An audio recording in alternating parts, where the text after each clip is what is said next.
Now we have to move on to the second part of calculus, that is integral calculus. थोड़ा बहुत अभी differential calculus बाद में चीजें बाकी है. जैसे डिफरेंशियल कैलकुलस में अभी अपन ने मैक्सिमम मिनिमा वाला पोर्शन कवर नहीं किया और कर लेंगे धीरे धीरे. I don't want to inundate you with lots and lots of stuff. Alright, so वो अभी तक नहीं किया, बट अभी हम लोग पहले इंटीग्रल कैलकुलस थोड़ा सा सीखेंगे. ऑलराइट, ये बिल्कुल शुरू से हम लोग को चलना होगा. So let's begin integral calculus.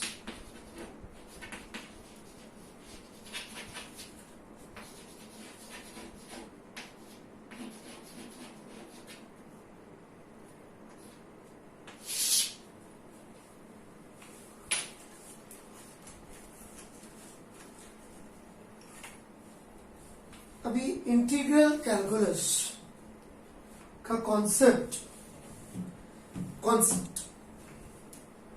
जान के आपको आश्चर्य होना चाहिए. इसको जनरली पढ़ाया डिफरेंशियल कैलकुलस के बाद जाता है, जनरली क्या हमेशा से, और इसको अपोजिट ऑफ डिफरेंशियल कैलकुलस भी बोल दिया जाता है कई बार. बट कॉन्सेप्चुअली ये idea is around 2000 years older than differential calculus. Alright? Again जैसे मैंने उस दिन किताब कोट करी थी, तो बहुत छोटे टाइम इंटरवल में जो घटनाएं हो रही है, राइट, उनकी इंस्टेंटेनियस रेट नापने का तरीका था differential calculus. Right, now why do we need integral calculus? पहले मैं ये डिस्कस करता हूं, फिर मैं सॉल्यूशन की तरफ भी जाऊंगा. ओके, तो काइनेमेटिक्स की बात चल रही है. लेट्स से हमारे को सॉल्व किया, वेलोसिटी का फॉर्मूला सॉल्व करने पे 60 स्क्वायर ऐसे करके आ गया. ओके, ठीक. अब किसी ने पूछा कि पार्टिकल का डिस्प्लेसमेंट बता दीजिए. ओके, 0 से 5 सेकंड के बीच.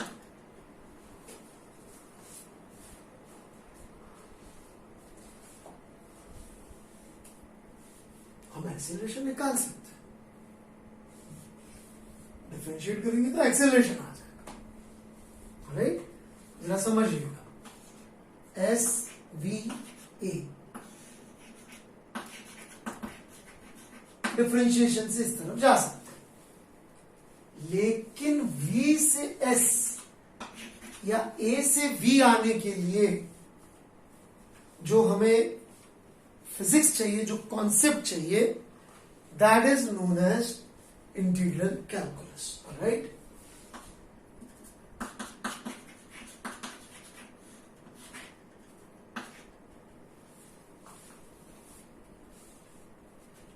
क्यों नहीं जा सकते हम लोग जो अभी तक सीखी है उस फिजिक्स से?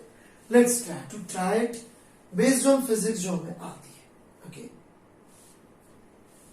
क्या प्रॉब्लम है इसको सॉल्व करने में? यदि मैं उठा के वेलोसिटी देखूं तो अलग अलग समय पर, इनफैक्ट हर मोमेंट पे अलग वेलोसिटी है. राइट, आप वेलोसिटी देखेंगे तो 1/6 है.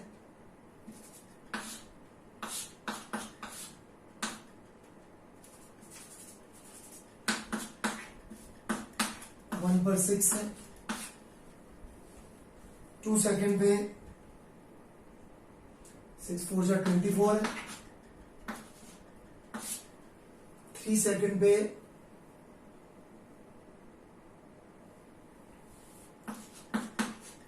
And so on. आप लिखते जाइए, नए नए वैल्यूज आती जाएंगी. 6 का पहाड़ा लिखना पड़ेगा. राइट, ठीक है कि नहीं?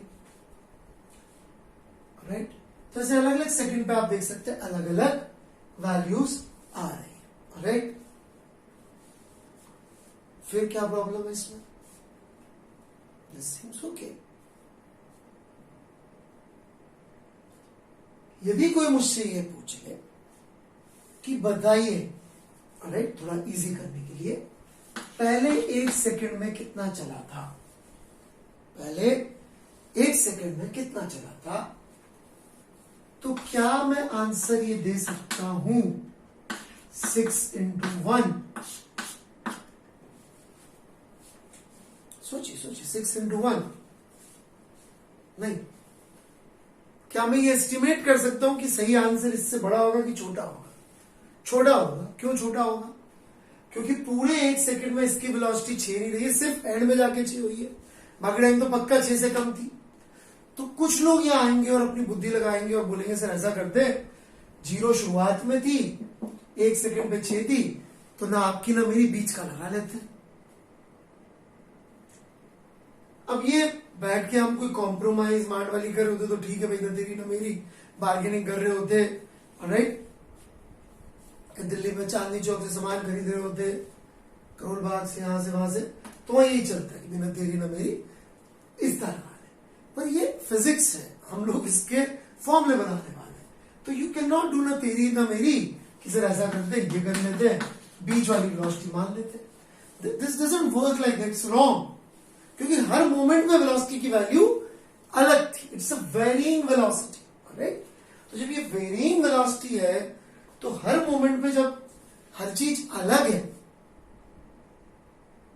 राइट, हर मोमेंट पे यदि चीजें अलग है, तो आप ये नहीं कह सकते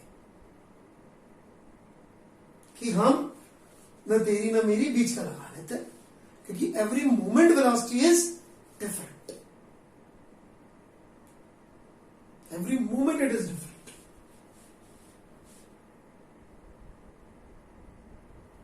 राइट।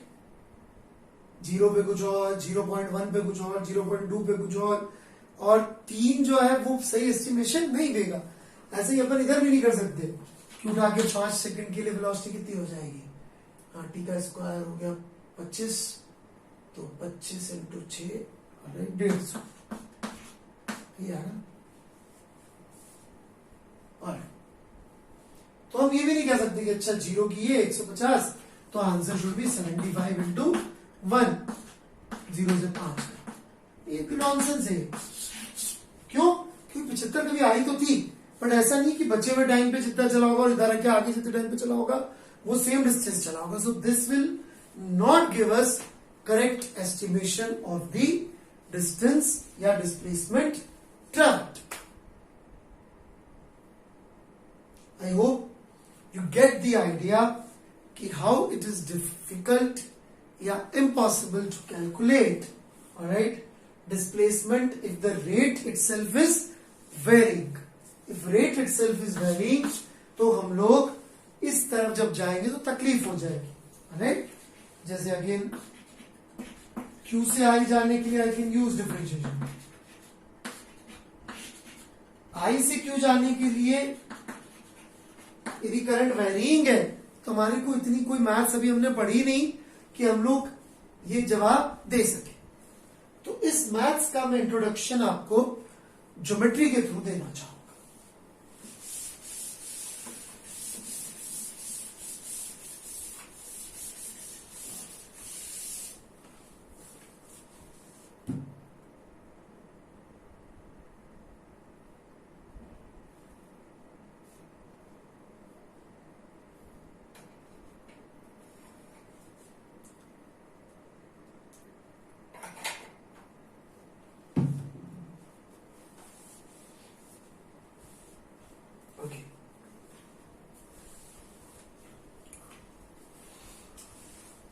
तो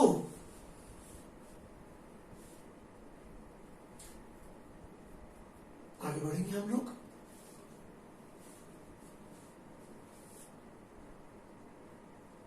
how to go about this, okay. तो इसका मैं आपको ज्योमेट्री से एक सॉल्यूशन देता हूं।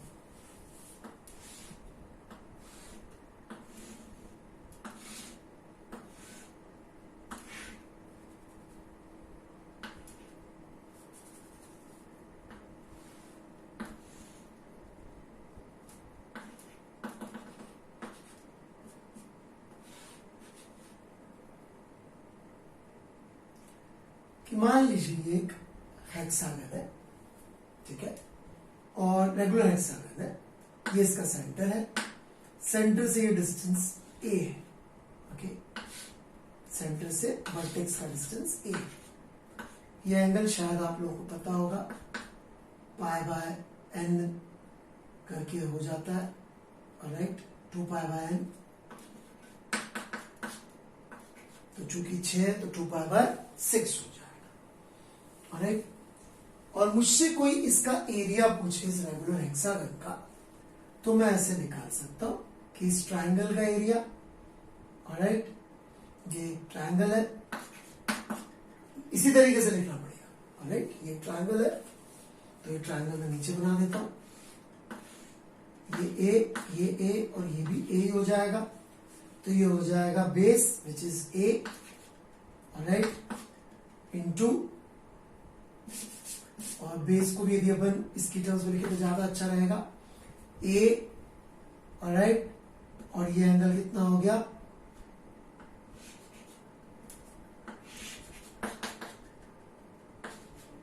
पाई बाय एन हो गया ये एंगल, ये टोटल 2 पाई बाय एन था तो बाइसेक्टर से ही हो जाएगा, तो आपका बेस कितना आ जाएगा, आपका बेस आ जाएगा 2a, 2 क्योंकि ये ट्वाइस होगा, ए का साइन पाई बाय एन, ये बेस हो गया, right, half base into height, height कितनी हो गई, ए कॉस पाई बाय,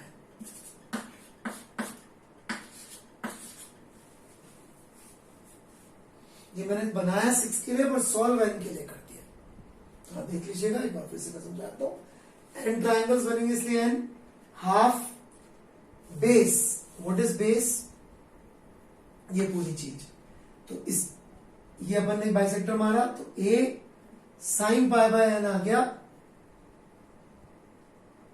एक पार्ट, और 2 क्यों, क्योंकि पूरे का चाहिए तो 2, और फिर into height, so a cos pi by. This is the area of a regular n-sided polygon। Circle कैसे बना दिया वो आ जाएगा समझ में, डोंट वरी, ऑलराइट। अब मैं बनाऊंगा तो फिर वो n नहीं रहेगा, जिसका सेंटर से वर्टेक्स का distance is a, alright. Trigonometry में आई होप आप लोगों ने इतना पढ़ लिया होगा कि इसको आप n a square by 2 sine 2 pi by n लिख पाए, 2 साइन थीटा कॉस थीटा और a square. Now the beautiful thing is this, जैसे जैसे आप इस n की बड़ी बड़ी वैल्यू लेंगे, ऑलराइट, आपका आंसर उस सर्कल का एरिया जो कि कितना होता है पाई a स्क्वायर के बराबर होने लग जाएगा। पहले तो मैं डायरेक्ट करके दिखा देता हूं, फिर आपको एस्टिमेशन भी करता हूं। डायरेक्ट ऐसे कि इफ थीटा इज स्मॉल, मैंने आपको पढ़ाया था, if theta is small, right, तो हमने क्या बताया था, साइन थीटा अप्रोक्सीमेटली थीटा हो जाता है। जैसे ही आप यहां रिप्लेस करेंगे ये,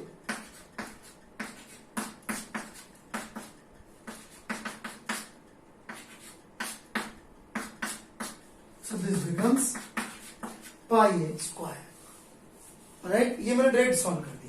यदि मैं डायरेक्ट सॉल्व नहीं भी करता इसको और n की वैल्यूज रख के आपको दिखाता तो भी you could have seen that, और मैं करके दिखा रहा हूं। आप सर समझने की कोशिश करिए, ये n बहुत बड़ा है, इफ n इज लार्ज, तो ये क्यों हो जा रहा है, क्यों हो जाना चाहिए, because as you increase your n, right,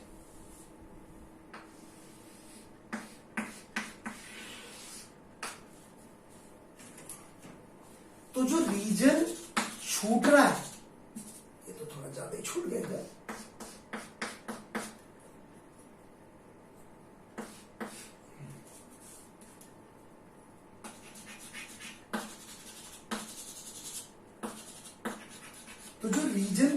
जा रहा है जो सर्कल का पार्ट नहीं है, सॉरी जो रेगुलर पॉलीगन का पार्ट नहीं है, ये जो मैंने रीजन मार्क किया है, ये जैसे जैसे n बढ़ेगा आप देख सकते हैं ये छोटा छोटा छोटा और छोटा होता चला जाएगा। इनफैक्ट ये मैं बता दे रहा हूं, बस ये रिजल्ट काम का ये दे रहा हूं, na² 2। जैसे जैसे मैं बढ़ा रहा हूं अल्टीमेटली 2-2.5 हजार साल पहले लोगों ने सोच लिया था कि सर्कल एसेंशियली कई सारे छोटे छोटे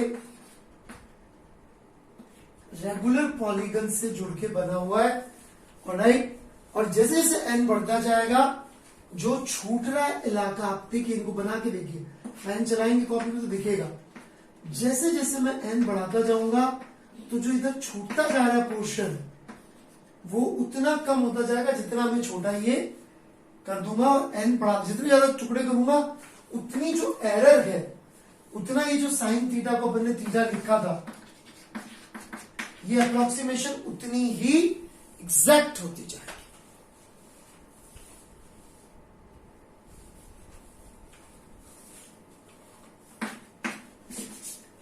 आप जैसे जैसे बना के देखिएगा आपको दिखेगा, कॉपी बना के देखिएगा आपको दिखेगा कि छोटे छोटे छोटे छोटा इलाका जो है, ये जो इलाका छूट रहा है वो छोटा होता जाएगा। जैसे compare this regular hexagon with a triangle, then compare it with a square, अपने आप दिखेगा कि इसमें जो इलाका छूट रहा है वो आप फॉर्मूले से भी निकाल सकते हैं, वो कम होता जा रहा है। जैसे जैसे एन बढ़ता जाएगा वैसे वैसे जो इलाका छूट रहा है, जो एस्टिमेशन में गड़बड़ है, वो छोटी छोटी छोटी और छोटी होती चली जा रही। राइट, तो ये बेसिक आइडिया है। आप चाहें तो इसमें वैल्यूज भी रखकर देख सकते हैं, जैसे कि एन को हम लोग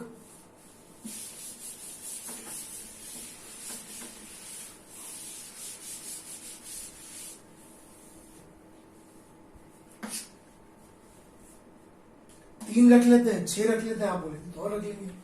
तो n = 3 के लिए क्या हो जाएगा, ये 3a² 2 and sign 2π/3। Right,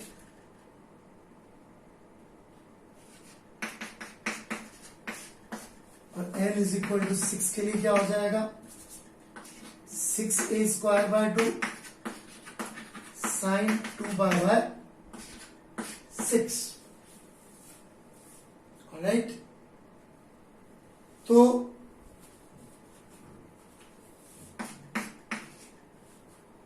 sin 2π/6 is sin π/3, which is how much sin π/3? That is √3/2. So ये हो गया 3a² √3/2। सही फॉर्मूला याद रखिएगा, πa²। ऑलराइट, और एंड इधर यदि अपन देखेंगे तो sin 2π/3, alright, is same as π/3, so this becomes 3a² 2 या 4। तो ये जो है पाई से दूर होगा, जबकि ये पाई के पास होना चाहिए। लेट्स चेक इट, ये 6 पे है, 600 पे सोचिए क्या होगा, राइट, ये सो 3√3/2।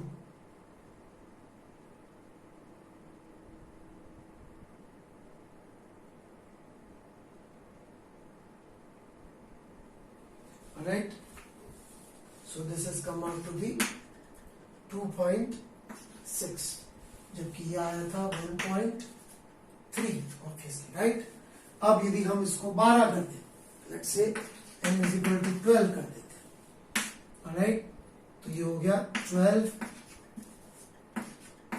a² 2 sign 2π/12। तो ये बन जाएगा आपका a²/½ तो 3a²। 12 किया तो आप देख सकते हैं 1.3 से 2.6 होते होते 3 पहुंच चुका है। और अपने पास टाइम हो तो इसको 12 की बजाय 18 करके देख लीजिए, ऑलराइट, 100 करके देख लीजिए, कैलकुलेटर में वैल्यू पुट कर लीजिए एंड यू विल रियलाइज कि ये उतना ही पास होता जा रहा है। मैं एक बार 100 करके आपको दिखा देता हूं लास्ट, राइट, और मैं डिग्रीज में लिख लूंगा, जल्दी हो जाएगा।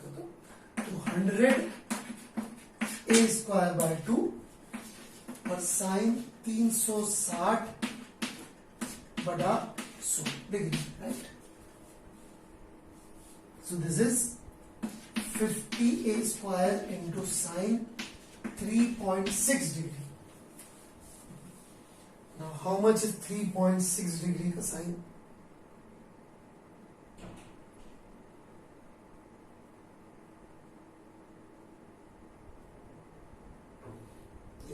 रेडियन में शिफ्ट हो रहा है।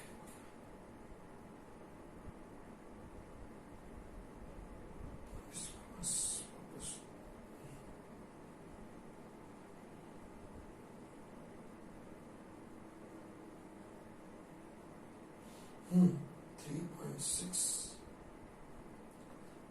Alright, that is coming out to be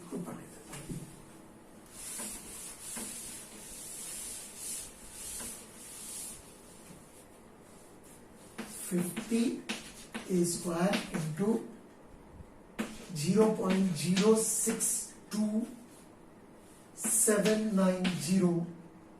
Alright, so this multiplied by 50 is 3.13952 a square.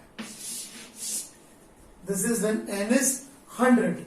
तो जैसे n बढ़ता जा रहा है, पॉलीगन का एरिया सर्कल के एरिया के बहुत पास और पास और पास आता जा रहा है। ये तो सिर्फ 100 किया है, मान लीजिए मैं इसको 1000 कर दूं, राइट, 1000 कर दूं तो और ज्यादा क्लोज आ जाएगी वैल्यू, राइट। जैसे कि मैं इसको 2000 करके एक बार आपको करके दिखा, तो 1 मिनट लगेगा, राइट। तो 2000 यदि मैं कर दूं तो क्या होता है, 2000 यहां पुट किया तो ये तो हो गया 1000 a square and sine 360 by 2000, right.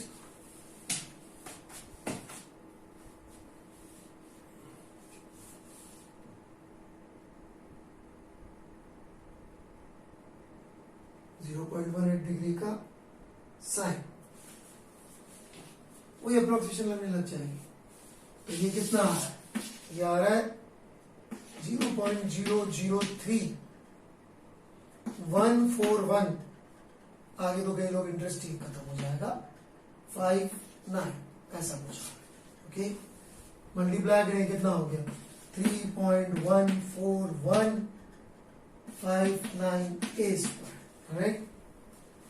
सो आप देख सकते हैं जाते जाते हम लोग 5 डेसिमल प्लेस पे तो 2000 पे हो गया एन को, मतलब कि जितना ज्यादा एन बड़ा होता जा रहा है उस रेगुलर पॉलीगन का एरिया इस तरह से उस सर्कल में होता जा रहा है कि जो खाली जगह छूट रही है वो कम होते होते पाई स्क्वायर के बराबर आ रही है, राइट। इसी को हम लोग आइडिया को एक्सटेंड कर सकते हैं, continue this same logic graphically also.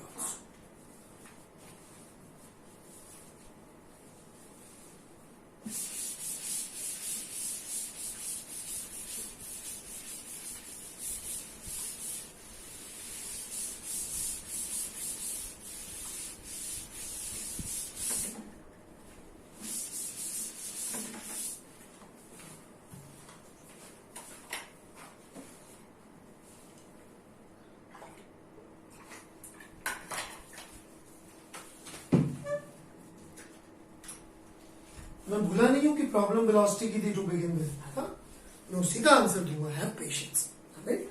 ऐसे नहीं भूल गया हूं, सर वेलोसिटी वाला सवाल दिया था आपने तो अब तो कुछ और ही पढ़ा है, ओके। वेलोसिटी वेरिएबल थी, पता है मुझे, 60 स्क्वायर, राइट।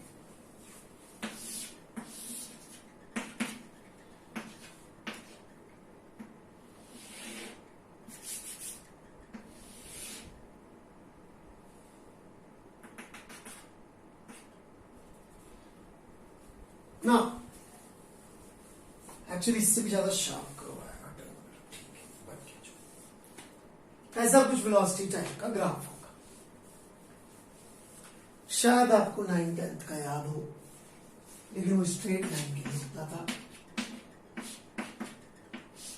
कि जो इसका एरिया अंडर द कर्व होगा वो डिस्प्लेसमेंट हो जाएगा, for the very simple logic कि भाई displacement is velocity into time, alright. तो ऐसे करके हम लोग निकाल लेते थे, ठीक है। वो यूनिफॉर्म वेलोसिटी में तो बिल्कुल मस्त काम करता था, स्ट्रेट लाइन में भी काम कर जाता था, ओके। क्यों कर जाता था वो भी हमने पता नहीं कितना अच्छी तरह से सीखा। सो स्ट्रेट लाइन में तो area under the curve would be velocity into total time ले लीजिए। क्यों? क्योंकि हर छोटे छोटे से ड्यूरेशन में जो डिस्प्लेसमेंट किया होगा, हर ड्यूरेशन में जो डिस्प्लेसमेंट किया होगा वो वेलोसिटी इनटू टाइम को हम उस ड्यूरेशन को जोड़ के निकाल सकते हैं। Same logic is true even for variables, कि भाई ये है जैसे 0 से 5 सेकंड का,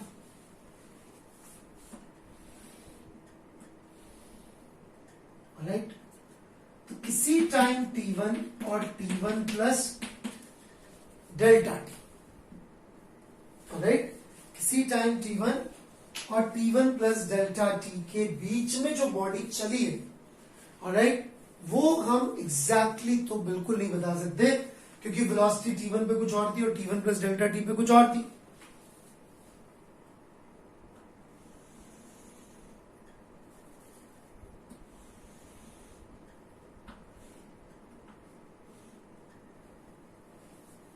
यदि हम इसके बीच वाले मोमेंट पे वेलोसिटी लिखें, जो भी वेलोसिटी थी,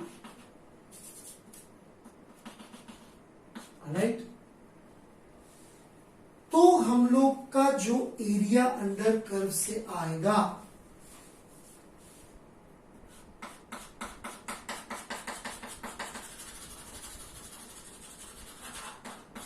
वो ये डिस्प्लेसमेंट आएगा,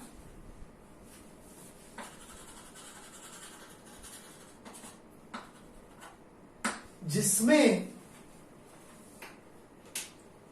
ये वाला रीजन अपन ने एक्स्ट्रा ले लिया अपनी एस्टिमेशन में, और ये वाला रीजन अपन ने छोड़ दिया। ये एक्स्ट्रा है और ये छोड़ दिया, extra and left. Now just imagine कि यदि आप इस डेल्टा टी की लिमिट, राइट, लिमिट वर्ड याद होगा, डेल्टा टी क्या है मैं आपको बता दूं, ये दो टाइम ड्यूरेशंस, राइट, मैं बड़ा टाइम देता हूं, t2 और t1 जीरो है उसकी वैल्यू। t2 माइनस t1 को अपन ने n बराबर टुकड़ों में तोड़ा, we broken down it in n equal parts. तो एक ड्यूरेशन है डेल्टा टी टाइम की, right. Now if delta T approaches zero, या फिर दूसरी भाषा में n अप्रोचेस इंफिनिटी, वही बात जो अपन उधर में करी थी कि यदि मैं इनफाइनाइट साइड का पॉलीगन बनाऊं रेगुलर तो एक सर्कल ही होगा, राइट। वैसे यदि अपन n बढ़ाते जाएंगे तो delta T would become dt and this two will come so close कि ये एक स्ट्रेट लाइन हो जाएगी। और यदि एक स्ट्रेट लाइन है तो जितना अपन ने इधर एक्स्ट्रा लिया और जितना अपन ने इधर छोड़ा, इनका value would be exactly same. इसका मतलब it's again we can see कि by approximate method we will be able to calculate displacement. कैसे निकलेगा? हम बोलेंगे v into delta t, summation करेंगे हम लोग, right, n is i is equal to 0 से, राइट, इंफिनिटी तक, n तक। और एग्जैक्ट कब होगा? जब n अप्रोचेस इंफिनिटी।